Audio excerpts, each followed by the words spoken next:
Veamos ahora algunos ejemplos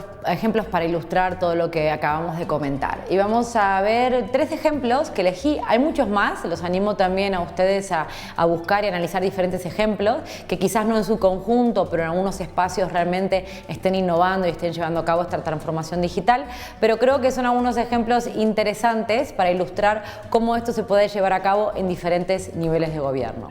El primer ejemplo que elegí a nivel nación es Estonia, este país del Báltico, una ex república soviética, bastante pequeño, con 1.3 millones de habitantes, que en algunos casos puede ser una ventaja a la hora de llevar a cabo este tipo de transformaciones, pero que no es una condición sine qua non. Países grandes también pueden llevar a cabo esta transformación digital y de hecho lo están haciendo. Este país, Estonia, hoy en día se la conoce como una república digital, que realmente llevó a cabo lo que se conoce como el primer gobierno digital, un gobierno que se define como sin fronteras, conectado a la blockchain, utiliza esta tecnología en algunas instancias de gobierno y que también dice que es muy segura. Ahora bien, habrán leído que en los últimos meses, si no me equivoco, ha tenido algunos problemas también de seguridad y privacidad en sus redes utilizando la blockchain. Evidentemente nada de esto es infalible, hay que tener en cuenta que todo es un proceso y que tenemos que ver estos modelos como algunos ejemplos, pero llevar a cabo los propios, los nuestros. ¿Cuáles son las características de Estonia que me gustaría destacar? Bueno, en primer lugar, que el gobierno lanzó una estrategia general, nacional, una estrategia que coordina los diferentes ámbitos, ministerios o diferentes instancias subnacionales y regionales también, para que puedan todas converger en esta estrategia nacional. Y eso es importantísimo porque la coordinación es fundamental para que esto pueda funcionar en toda la población y no solamente para un sector. En segundo lugar, que fue una de las primeras que comenzó a implementar una figura interesante, que es la de Chief Digital Officer, como una especie de CEO o de gerente de transformación digital o de datos. Dependiendo del país, se habla de un CTO, de experto en tecnología o en digitalización o en datos, pero de alguna manera es la persona que guiará, en este caso al ejecutivo por lo general, a llevar a cabo esta agenda de transformación digital.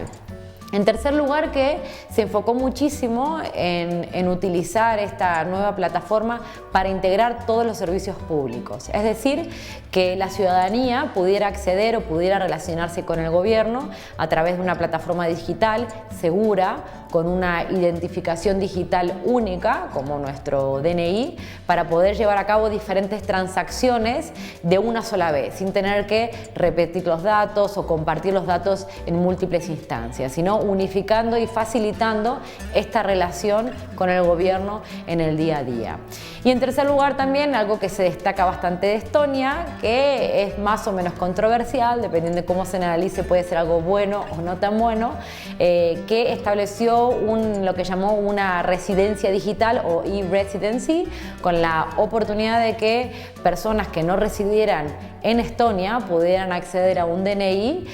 pagar impuestos allí, pero poder beneficiarse de los servicios digitales que ofrecían como gobierno y por supuesto también dentro de lo que es el contexto europeo o estando dentro de la Comunidad Europea. El segundo ejemplo es a nivel subnacional o regional, es un ejemplo de América Latina, que es el gobierno de Nariño en el país de Colombia, que creo que es un ejemplo un poco más modesto comparándolo con Estonia, pero muy loable y muy interesante, porque se enfocó sobre todo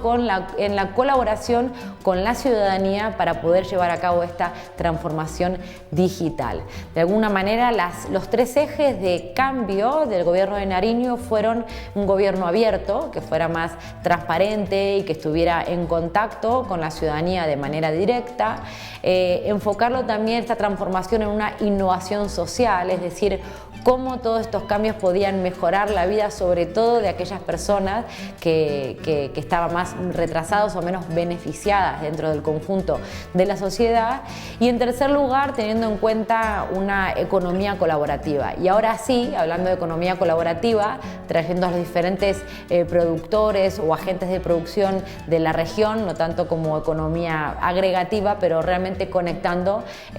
a los diferentes oferentes y demandantes y de producción de ideas dentro de la región. Y algo muy interesante también que desarrollaron, que vamos a ver un poco más adelante, es una metodología que se basa en el design thinking, esta idea de poder aplicar el diseño y la colaboración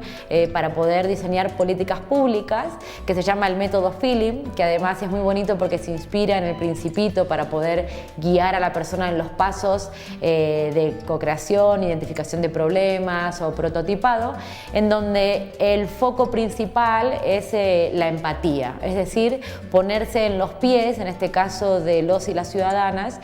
para poder desarrollar las políticas públicas que en última instancia les van a impactar a ellos. Creo que es un ejemplo muy interesante y de hecho el método Feeling hoy en día se utiliza en muchísimos países alrededor del mundo. Y el tercer ejemplo a nivel ciudad, creo que también es interesante porque ocurre en la ciudad de Boston, que de alguna manera es una de las ciudades más innovadoras del mundo y que solemos ver y mirar para entender cómo desarrollan y crean estos ecosistemas de innovación con la conexión entre gobierno, universidades, sector privado y también sociedad civil organizada. Y en el año 2010 el alcalde de entonces creó una oficina con un nombre un poco raro, se llama New Urban Mechanics, pero con la idea de ser un espacio para la co-creación y la experimentación constante con la ciudadanía. Este espacio que hoy en día, o esta oficina que hoy en día es un caso que se enseña en varias universidades, también en la Universidad de Harvard, y en donde varias ciudades también se inspiran para poder desarrollar sus oficinas de innovación en cada una de las ciudades, tienen por ejemplo semanalmente lo que se llama office hours, ¿no? Que en el léxico universitario es aquel momento en donde uno se encuentra con sus profesores o mentores para poder guiar o para poder comentarles los problemas a los que se enfrentan o las necesidades que tienen.